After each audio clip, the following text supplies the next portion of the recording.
안녕하세요. 예, 반갑습니다. 오늘부터 집행법 조문 판례 하게 될 텐데요. 조문 판례가 집행해서 출제되는 비용들은 거의 80% 정도가 조문 판례 위주로 이제 출제 이루어집니다. 여기 또 기존 판례가 있고 최근 나온 최근 판례들이 있어요. 물론 기존 판례 이거를 기본적으로 공부하시면서 최근 판례 이것들도 함께 이제 공부하셔야 돼요. 조문은 총 312개 조문이 있습니다. 312개조로 단초력이 있지만은 그에 관한 판례 내용들이 굉장히 많아요. 중복되는 부분들을 쭉 빼고 정리하면은 여기 교재에 있는 정도 판례가 기본 판례가 될 겁니다. 자, 1조 보도록 하죠. 1조는 그 목적이죠. 이 법은 강제입행이나 담보권 실현하는 경매나 민법 상법 그 밖의 법률을 규정하는 경매인데 민법 상법 그 밖의 법률 규정하는 경매를 이거를 형식 경매라고 부릅니다.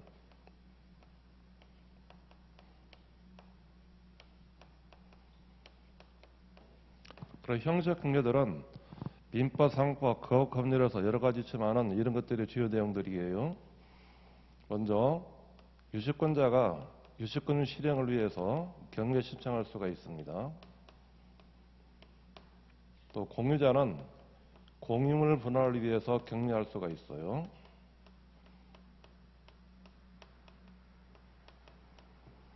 상법에서 각종의 자조매각 규정들이 있을 겁니다. 상법에 있는 단추 처리를 위해 가지고 경매할 수 있는 규정들이 있어요. 그리고 집합 건물의 관리 및 소유에 관한 법률에서는 타인의 권리를 상실시키는 경매가 있습니다. 또 민법에서는 1034조, 1035조, 1036조 이하에서 청산을 위한 경매를 두고 있어요. 이런 것들이 민법, 상법, 그 밖의 법률이라는 경매 절차입니다. 그거를 줄여가지고 형식 경매 절차 이렇게 표현하게 돼요. 그리고 보존처분 절차를 간단히 규정하는 것을 목적으로 한다는 겁니다. 자, 관련 판례, 일반 판례는 공인을 분할을 구하는 소죠. 공인을 분할하는 소는 형식 형용사가 되는데 그 형식 형용사의 경우에는 살펴보시고요. 이거는 특질이 있습니다. 이거는 형식 형용사라고 부르는데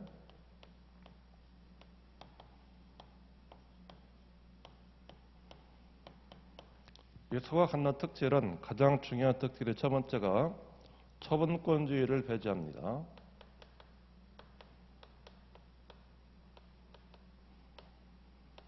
즉 당사자가 어떤 분할을 구할 경우에 그 분할을 구하는 부분들을 법원을 구속하지 않아요. 법원은 자유재량으로 다른 방법으로 분할을 명할 수 있다는 겁니다. 그리고 청구 기각 판결을 하지 못하게 됩니다.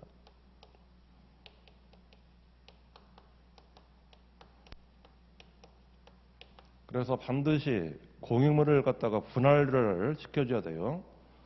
즉 분할이라는 것은 필연적이라는 겁니다.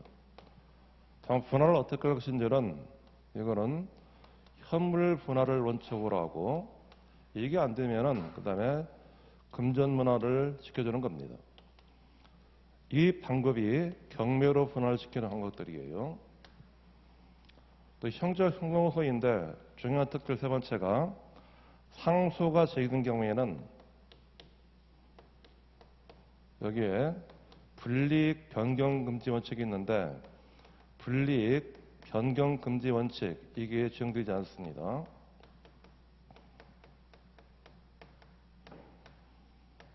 이게 형적 형용사는 특질들이에요. 처분권주의 배제한다고 그랬어요. 1번에 있는 판례 첫 번째 줄입니다. 공유물 분할을 청구하는 자가 구하는 방법에 구애받지 아니하고 자유로운 재량에 따라서 합리적인 방법으로 공유물 분할을 할 수 있다는 겁니다. 그런 경우에는 2번 판례가 만약 경매로 공유물을 분할하라 라고 되어 있으면은 이 경매 신청권은 그 판결에 원고이든 피고이든 모두 경매시험권을 갖는다는 겁니다. 이게 2번 판례가 돼요. 2번 판례는 출자녀 판례인데 출제시는 판례이기 때문에 체크하셔야 되고요. 3번 판례는 편취 판결에 관한 문제들입니다.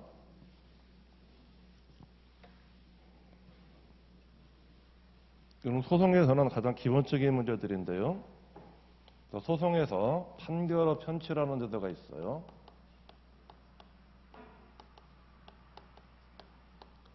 먼저 판결의 편취는 의의가 당사자나 법원을 기망하여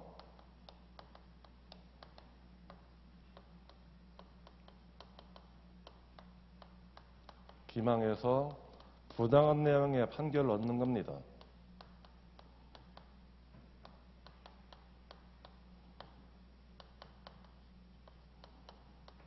이렇게 판결의 편취 그렇게 표현하게 돼요.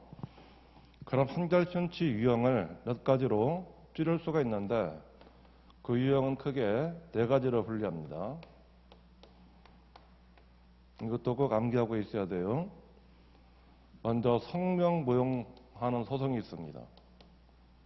다른 사람의 이름을 빌려가지고 그런 소송을 진행한 경우가 있어요. 그걸 성명모용 소송이라고 부릅니다. 소치하를 하기로 합의했어요. 소치하를 하기로 합의했으면은 상대방은 당연히 소가 취한 것을 알고 가만히 있게 되는데 소치하 합의 후에 계속적으로 소송을 취하지 않고 계속 진행하는 게서 판결을 얻은 경우가 있습니다. 세 번째는 각종의 송달을 공시송달로 송달한 경우가 있어요. 그리고 네 번째는 상대방의 주소를 허위주소로 기재해가지고 소송 절차를 진행한 경우가 있습니다. 그게 유형이 4가지예요. 그 유형을 암기할 때는 여기 성취공어 그렇게 암기하시면 됩니다. 이런 편취 판결이 유의인지 무유의인지 문제인데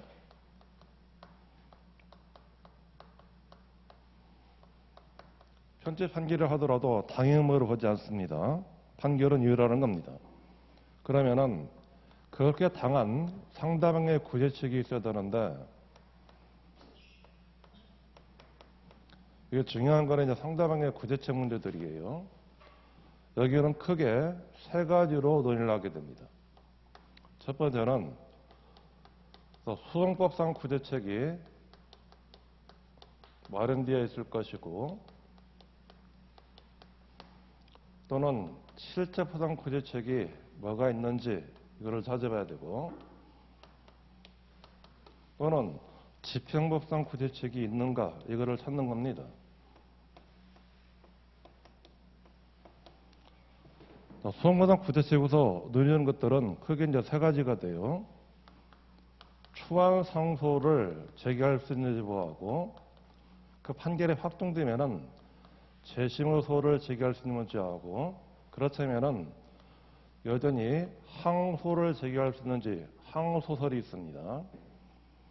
판례 결론은 유형 중에서 1번하고 3번까지는 추한 상소 재심서를 취하고 있어요. 그런데 4번 유형의 경우죠. 4번의 경우에는 허위주소형인데 일단은 아직 판결 정본이 이게 송달되지 않는 걸로 보는 겁니다. 아직 판결 정본이 송달되지 않았기 때문에 당사자는 언제든지 항소를 제기할 수 있다라는 겁니다. 자, 실질상 구제책 논의는 이거는 편취 판결로 얻은 어떤 이득이 있는 경우에는 그거를 부당이득으로서 반환 청구할 수 있는지 문제하고 이 판결 집행이 불편한 경우에는 그로 인해서 손해배상을 청구할 수 있는 문제인데 그러면은 먼저 판결에 관해서 판결을 없애야 되는 재심이 필요한지 봅니다. 자, 판례 결론은 불법 행위나 손해배상 경우에는 제한적 불효소를 취하고 있어요. 일정한 사유가 있으면은 그런 재심을 요하지 않는다는 겁니다. 그렇지만은 부당이득 반환 청구할 경우에는 반드시 재심이 있어야 된다는 겁니다. 집행부당 구체적으로서는 이게 권리 남용이 되는 경우에는 이에 관해서 청구 이유소를 제기할 수 있다라는 겁니다. 1페이지 3번 판례가 그 판례 부분들이에요. 세 번째 판례는 그 확정 판결에 기한 집행이 현재의 부당하고 상대방에게 집행을 수행하도록 하는 것이 정의에 반함에 명백하여 사회생활상 용인할 수 없다라고 있을 경우에는 권리남용으로 성립이 안 나는 겁니다. 그러면은 청구일을 통해가지고 집행을 배제할 수 있다는 겁니다. 세 번째죠. 세 번째 있는 거. 집행부당 구제책은 권리남용이 되면은 청구일을 제기할 수 있다라는 겁니다. 뒷페이지 4번 판례인데 4번 판례는 여기요. 실질상 구제책에서 제한적 불이설, 불법 행위에 대해서 후배상 청구할 경우에는 제한적 불이설을 취하고 있는 판례 부분들이에요. 또 이런 사유가 있으면은 재심의소를 제기하지 않고도 손배 청구를 할 수 있다는 겁니다. 줄침 부분이 있죠. 줄침 부분은 확정 판결에 기한 강제 집행이 불법 행위로 되는 것은 당사자와 절차적 기능권이 근본적으로 침해된 상태에서 판결이 선고되었거나 또는 확정 판결에 자진 사유가 존재하는 등 확정 판결의 효력을 존중하는 것이 정의에 반함에 명백하여 이를 묵과할 수 없는 경우로 한정된다는 겁니다. 그러면은 이때는 그런 재심 필요 없이 바로 불법행위나 손배 청구할 수 있다는 겁니다. 그러나 5번 판례는 부당이득 반환 청구할 경우에는 재심이 있어야 된다는 재심 필요설이에요. 즉 우리 부당이득 반환 청구할 경우에는 요건이 5가지가 있죠. 부당이득 반환 청구 요건 사실은 5가지 있는데 먼저 이득이 있어야 되고 그로 인해서 손해가 있어야 됩니다. 그리고 이득과 손해의 경우에는 인과관계가 있어야 돼요. 그리고 중요한 거 있죠. 법률상 원인 없는 거여야 됩니다. 법률상 원인이 없어야 돼요. 그리고 이득액이 있어야 되는 겁니다. 부당이득 반환 청구의 범위들이죠. 입니다. 이런 법률상 원인을 판결이 있으려면 반드시 그 판결을 재심을 통해 가지고 취소를 시켜야만이 이 요건이 그때 갖춰진다는 겁니다. 5번은 재심 필요성을 적는 판례들이고요. 6번 판례는 가집선고 판결해 가지고 강제집행이 이루어진 경우에는 집행 절차가 끝이 나면은 그때는 소유권, 매수인으로 소유권 취득에는 아무런 영향을 미치지 않는다는 겁니다. 6번 판례는 이거는 강제집행이죠. 강제경매의 경우인데 강제경매에는 공신적 효력을 인정한다는 겁니다. 이게 강제경매의 공신적이에요. 공신력.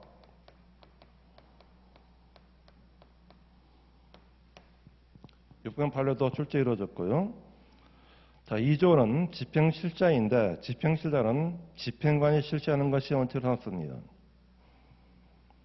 관련 규칙 옆에 있는 133조 규정인데 집행관은 동시에 압류하고 다른 여러 기업 동산 가운데 일부가 소속 법안은 관할구역 밖에 있는 경우에는 관할구역 밖의 동산도 압류할 수 있다는 겁니다. 이때 압류할 때는 소속 법원장의 허가를 요하지 않습니다. 규칙 133조는 법원에서 출제 한번 이루어졌어요. 우리 심에서는 출제 안 되고 있는 규정 중에 하나입니다. 3조는 집행법원 규정인데 이 법에서 규정한 집행행위에 관한 법원의 처분이나 그 행위에 관한 법원의 협력사항을 관할한 집행법원은 특별한 규정, 법률에 특별한 지정이 되어 있지 않으면 집행 절차를 실시한 것이나 실시한 것을 관할하는 지원원이 되는 겁니다. 법률에 특별한 지정이 되어 있는 경우가 대부분이에요. 앞으로 쭉 조문을 공부하면서 그런 법률에 특별한 지정이 되어 있는 경우를 꼭 암기를 하셔야 됩니다. 3조 2항은 집행법원의 재판은 변론 없이 할 수 있다는 겁니다. 그러면은 변론 없이 할 수 있는 재판은 따라서 재판의 형식은 결정명시를 하게 돼요.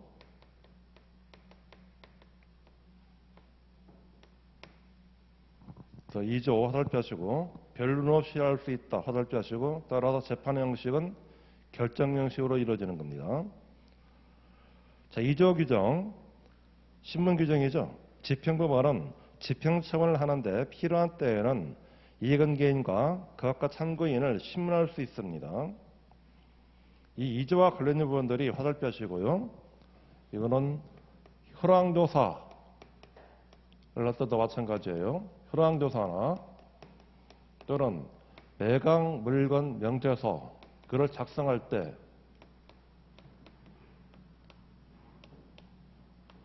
여기서 주로 출제가 이루어집니다. 현황조사 시키거나 매각 물건서를 작성시킬 때는 그것과 참고인을 신문할 수 있도록 되어 있어요. 4조는 집행자 방식은 서면으로 하는 겁니다. 민사집행 신청은 서면으로 하도록 되어 있고요. 제5조가 강제로 사용 규정들입니다. 1항이죠. 채무자의 주거나 창고, 그 밖의 장소를 수색하고 잠기는가 기구를 여는 등 적절한 조치를 취할 수가 있습니다. 2항은 경찰이나 원조 요청 규정들이에요. 자, 뒷페이지 넘길게요. 6조는 참고하시고요. 7조 규정의 집행관에 관한 원조 요청인데 집행관은 이후 사람으로서 법원의 명령에 의하여 민사집행에 관한 직무를 행하는 사람은 집행관 이후 사람으로서 법원의 명령에 의하여 민사집행에 관한 직무를 행하는 사람 화살표 하시고요. 이런 사람들입니다. 감정인 등이 있습니다. 감정인이나 또는 관리인 등이 있어요. 이 사람들을 말하게 되는데 그 사람들이 그 직무를 사람은 신분 또는 자격을 증명하는 문서를 지니고 있다가 관계인이 신청할 때는 이를 내외도록 되어 있습니다. 그리고 제1항 사람이 직무를 집행하는데 저항을 받으면 집행관에게 원조를 요구할 수 있도록 있고요. 자, 8조는 야간과 공휴일 집행에는 반드시 법원의 허가를 얻도록 되어 있다는 겁니다. 그리고 허가명령은 집행을 실시할 때 내버려두게 되어 있어요.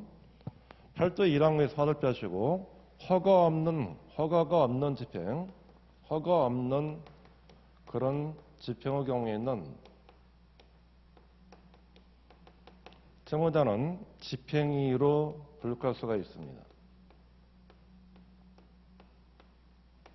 허가를 요하는데 허가 없이 이루어진 집행행위는 채무자가 집행유예로 불구할 수 있도록 되어 있습니다. 9조 규정 집행관은 이해관계 있는 사람이 신청하면은 집행기록을 볼 수 있도록 허가를 하고 기록이 있는 서류와 등본을 기여받도록 되어 있습니다. 10조는 집행조서 규정이죠. 집행조서 있는데 이거는 참고하시고요. 뒷페이지 관련 판례 있는 거 이거는 자주 출제 이루어져요. 경미절차에서 경미절차가 적법이 이루어진 여부는 매각기일 조서 기재만이 유일한 증명자료가 된다는 겁니다. 매각기일 조서 기재 이거는 절대적 증명력을 인정을 합니다. 자, 매각기일 조서 매각 절차를 진화시키는 것은 이거는 집행관이 주관하게 돼요.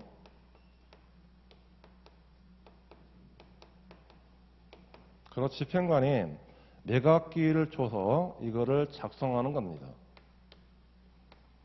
그러니 매각기일에서 이 기일이 절차가 그런 적법히 이루어지느냐 한지 여부 이 여부는 오로지